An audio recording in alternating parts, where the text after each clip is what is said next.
Magandang umaga sa inyong lahat. Babasahan na natin ang mga Sagittarius. Shout out na sa lahat ng mga Sagittarius. First card is, kailangan mong pairalin ang pagpapatawad. Pagpapatawad sa mga taong nakasakit ng iyong damdamin. Kailangan mo nang patawarin ang lahat ng mga taong nakasakit ng iyong damdamin. Ito ang papairalin mo sa iyong buhay. Pagpapatawad sa lahat ng nagkamali sa iyong buhay. Pangalawang baraha. Lizard. Itong mga taong itong hindi totoo sa iyo, nagdadala ng malas sa iyong buhay.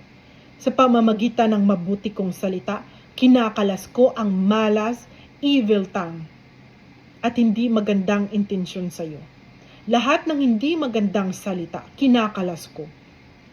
Hindi ko hayaan na sirain ang iyong buhay, mga Sagittarius.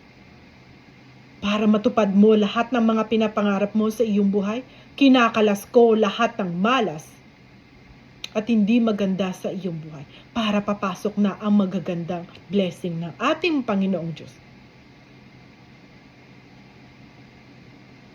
Kailangan mo lang pairalin ang pagiging sincere, pagiging down to earth. Kasi meron kang kahilingan na bibigyan ng katuparan ng ating Panginoong Diyos. Nakukumpleto ng iyong buhay, mga Sagittarius.